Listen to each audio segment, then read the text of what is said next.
नमस्कार, मैं रचना Sharma चढ़दीगला time TV देख रहे सभी दर्शकों का स्वागत करती हूं। आप देख रहे हैं हरियाणा न्यूज। समाचारों की शुरुआत से पहले एक नजर आज की मुख्य सुर्खियों पर।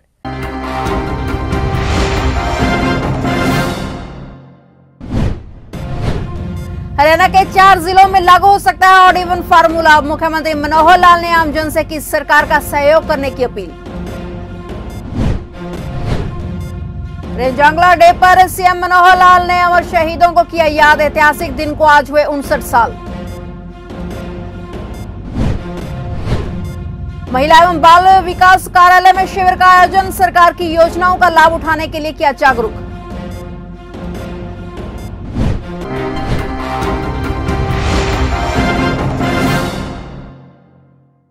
और अब समाचार विस्तार से।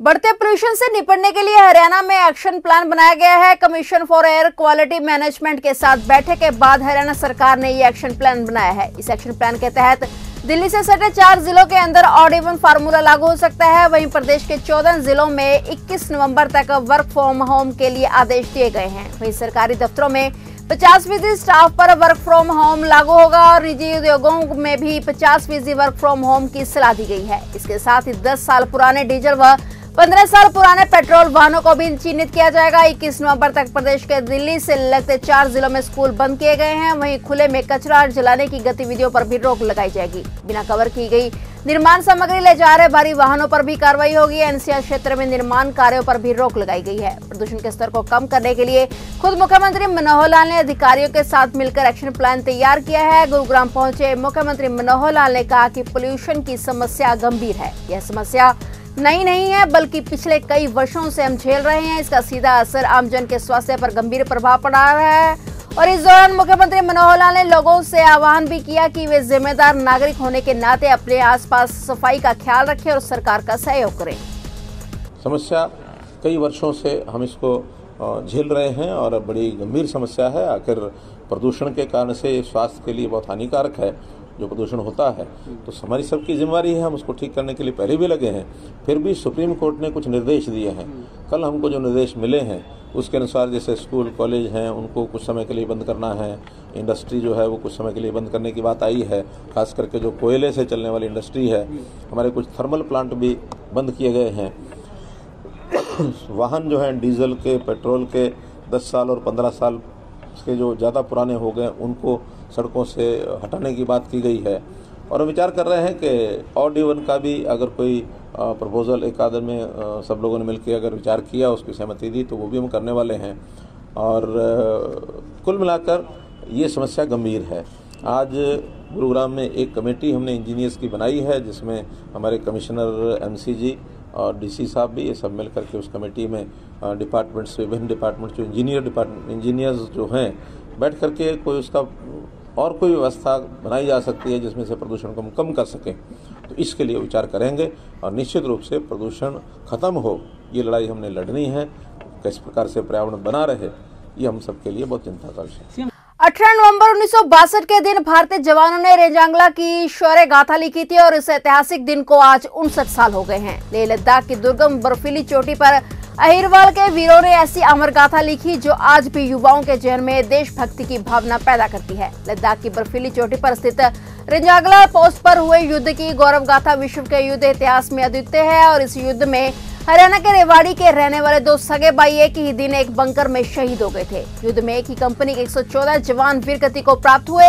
रेवाड़ी में रेंजांगला शौर्य स्मारक पर इन वीरों के नाम सम्मान के साथ अंकित हैं। 18 नवंबर 1962 को लेह लद्दाख की दुर्गम और बर्फीली पहाड़ियों पर 13 कुमाऊं की चार्ली कंपनी के मेजर शैतान सिंह के नेतृत्व में 3 कमीशन अधिकारियों समेत 124 जवानों ने 1300 से अधिक चीनियों से लोहा लिया था। युद्ध में चार्ली कंपनी के 124 में से 114 जवान शहीद हो गए थे। वीरों का पराक्रम और साहस देखकर चीनी सैनिक भी नतमस्तक हो गए थे। उन्होंने युद्ध स्थल पर एक प्लास्टिक की पट्टी पर ब्रेव लिखकर इन सैनिकों के शवों के पास सम्मान पूर्वक रखा और वहीं सम्मान के प्रतीक रूप में धरती पर संगीन गाड़ते हुए उस पर टोपी लटकाकर चले गए थे। रेंजांगला डे पर रक्षा मंत्री राजनाथ सिंह ले पहुंचे। वहां उन्होंने 1962 की जंग में हिस्सा लेने वाले सेना के जवानों को श्रद्धांजलि दी। रक्षा मंत्री राजनाथ सिंह ने कहा कि इन शहीदों की याद में बने युद्ध स्मारक का लोकार्पण भी किया। रेंजांगला डे पर मुख्यमंत्री मनोहर लाल ने अमर शहीदों को याद किया। सीएम नौला ने ट्वीट करते हुए कहा कि चीन से हुए युद्ध के दौरान 18 नवंबर को रेजांगला में भारत माता की रक्षा करने हेतु अपने प्राणों की आहुति देने वाले सभी वीरों को कोटि कोटि नमन। अपने शौर्य के बल पर हरियाणा के वीरों द्वारा चीनियों के दांत खट्टे करके खदेड़ने के लिए यह लड़ाई अमर रहेगी। वीर सपूत अमर रहे। हरियाणा में डेंगू के केस कम होने का नाम नहीं ले रहे। अब तक 6 साल में सबसे अधिक 9,341 केस मिल चुके हैं। आधे से अधिक नवंबर माह बीत जाने और ठंड की शुरुआत होने के बावजूद रोजाना 150 नए मरीज सामने आ रहे हैं। इस बार समय से पहले अक्टूबर माह में ही डेंगू ने दस्तक दे दी थी, लेकिन अब तापमान में गिरावट के बावजूद केस कम नहीं होने से स्वास्थ्य विशेषज्ञों की चिंता बढ़ने लगी है। विशेषज्ञों का मानना है कि अधिक ठंड के बाद नवंबर माह के अंत तक यह कम होने की संभावना है। फतेहाबाद, पंचकुला, हिसार, सिरसा, सोनीपत, कैथल और अंबाला डेंगू के लिए हॉटस्पॉट बने हुए हैं। सबसे अधिक केस फतेहाबाद में 945 और पंचकुला में 830 आ चुके हैं। यहाँ पर तेजी से डेंगू के नए मरीज सामने आ रहे हैं। स्वास्थ्य विभाग के अधिकारियों का कहना है कि इस बार अन्य वर्षों के मुकाबले हुई अधिक बारिश से डेंगू के मच्छर अधिक पनपे हैं। अब प्रदेश में जापानी बुखार ने भी दस्तक दे दी है। अब तक जापानी बुखार का 1, चिकनगुनिया के 12 और मलेरिया के 54 मरीज मिल चुके हैं। सरकारी बुलेटिन के अनुसार अब तक प्रदेश में पंचकुला, फतेहाबाद, हिसार और नूंह में डेंगू से 1-1 मरीज की मौत हो चुकी है।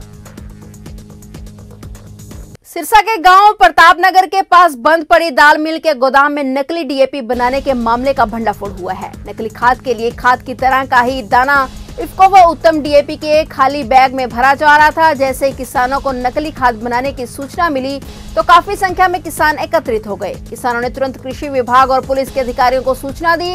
इसके बाद कृषि विभाग और पुलिस के अधिकारी मौके पर पहुंचे और कार्रवाई शुरू कर दी। किसानों का कहना है कि पुलिस ने इस मामले में मामला दर्ज कर उचित कार्रवाई का आश्वासन दिया है।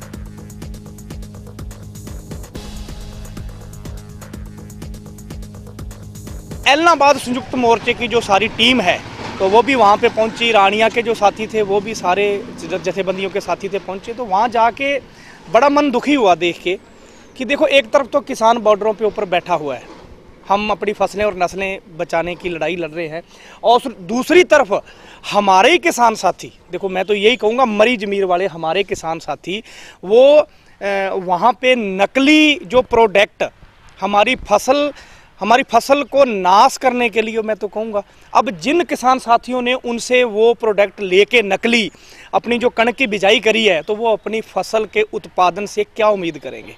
वो तो बेचारे मारे गए। ये तो सरासर वो बात होगी कि एक माँ के द्वारा अपने बच्चे को जहर देने वाला काम हो गया। तो वहाँ पे जब डीडीए साहब से भी बात हुई तो उन्होंने ड्यूटी लगाई। तहसीलदार साहब वहाँ पहुँचे, एसडीएम साहब पहुंचे और एसएचओ एलनाबाद वो वहाँ पे पहुंचे, दूसरे कृषि विभाग से भी साथी पहुंचे। तो प्रॉपर तरीके से उन्होंने बढ़िया कोऑपरेट किया। तो उनको ये भी हमने कहा भी ये ना हो कल को आप सरकार के दबाव में किसी प्रकार का कोई प्रलोभन के चक्कर में और इन लोगों को, इस गिरोह को छोड़ दो। तो उनको 2 दिन का अल्टीमेटम भी दिया है कि ये साथी अरेस्ट होने चाहिए। जो भी ये गिरोह है, जो भी साथी हैं जिनका वहाँ पे गोडाउन है या जिनकी आपस में मिली भगत है, ये 3-4 बंदे हैं। सूचना प्राप्त हुई थी कि कुछ लोग वहाँ डीएपी के गट्टे भर रहे हैं। तो सूचना प्राप्त होते ही मैं और मेरे विभाग की टीम एसडीओ सहित वहाँ मौके पर पहुँचे। हमने निरीक्षण किया। निरीक्षण के दौरान पाया कि कुछ गट्टे 110 गट्टे जो भरे पड़े थे, जो सील किए हुए थे, और इसके अलावा 120 गट्टे थे जो अभी स्टिच करने थे, और कुछ ऐसा रॉ मटेरियल था जो देखने में डीएपी जैसा था जिससे वो भर रहे थे।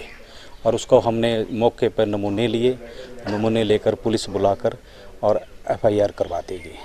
तो क्या नकली बीज बेचने की कोशिश की जा रही है? देखो, देखने में जो भर रहे थे, अब टेस्टिंग के बाद ही पता लगेगा कि क्या मटेरियल था वह, लेकिन प्रथम दृष्टि से हम देखें तो हमें नकली लग रहे थे, क्योंकि वो इफ्को और उत्तम के गट्टों में भर रहे थे जो नामी कंपनी है। तो कार्रवाई क्या कर रहे हैं? कार्रवाई उसके जो जितना माल था हमने सैंपल भर लिए हैं और माल को सीज कर लिया और पुलिस को 7-10-55 के तहत पर्चा दर्ज करवा दिया रात।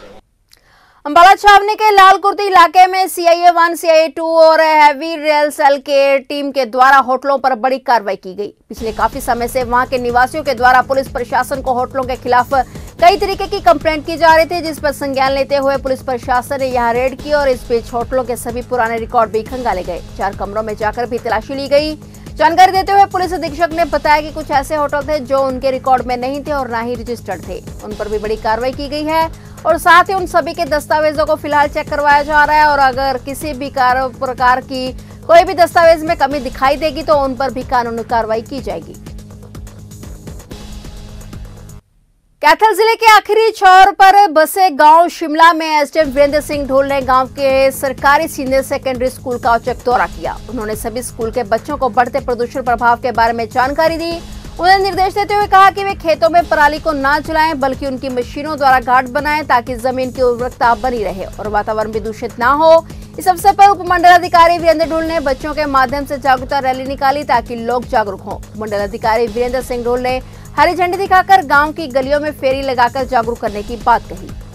किसानों को मैं संदेश दूंगा कि आप ज़्यादा से ज़्यादा बेलर मशीन के द्वारा ये गांठें बनवाएं और इन गांठें बनवाने पर सरकार की तरफ से 1000 रुपया पर किले एकड़, मतलब 1 किला अगर किसान गांठें बनवाएगा तो 1000 रुपया अनुदान सरकार के खाते में दिया जाएगा।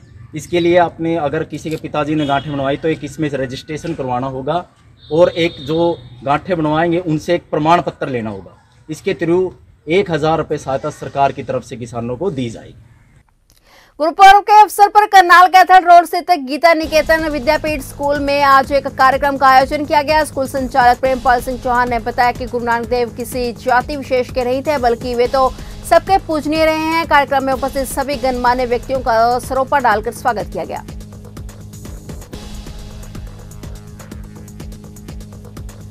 हमने गुरुपर्व के ऊपर किया है। प्रथम पातशाही गुरु नानक देव जी महाराज जी का प्रकाश पर्व कल है 19 तारीख को। इसी उपलक्ष्य में आज हमने ये कार्यक्रम रखा है।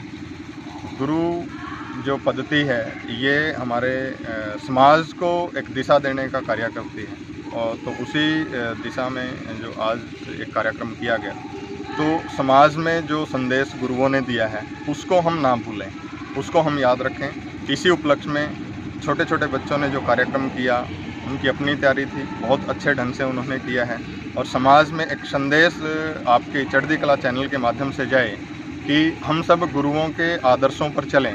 ऐसा संदेश हमारे विद्यालय गीता निकेतन की तरफ से मैं चाहूँगा कि आप संदेश ये दें। हरियाणा के पुंडरी में महिला एवं बाल विकास कार्यालय में एक शिविर का आयोजन किया गया। यह शिविर जिले सिंह जांगड़ा सहायक कल्याण अधिकारी श्रम विभाग कैथल के दिशा निर्देश के अनुसार लगाया गया। विभाग की ओर से भी वीरेंद्र सिंह विर्क और यूनियन की ओर से सुरेंद्र वर्मा मौजूद रहे। शिविर की अध्यक्षता निशा शर्मा ने की। शिविर में आंगनवाड़ी वर्कर, आशावारी वर्कर व ग्रामीण मौजूद रहे और शिविर में ई श्रम कार्ड बनवाने और इससे मिलने वाले लाभ की जानकारी दी गई। इस दौरान निशा शर्मा ने कहा कि सभी आंगनवाड़ी वर्कर और आशा वर्कर अपने अपने एरिया में कार्ड बनवाने के लिए लोगों को प्रेरित करें और सरकार की तरफ से जो समय समय पर लाभ दिए जाते हैं उनका लाभ उठाएं।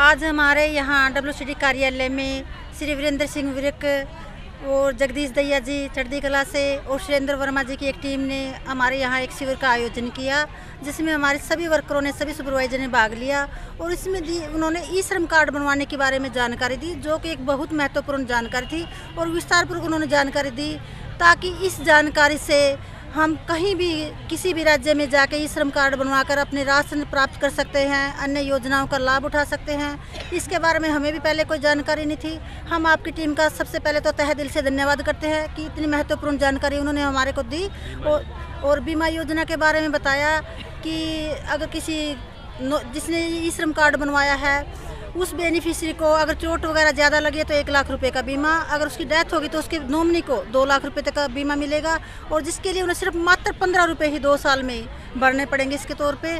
और ऐसी महत्वपूर्ण जानकारी शायद हरियाणा ये केंद्र सरकार ने पहले नहीं दी थी।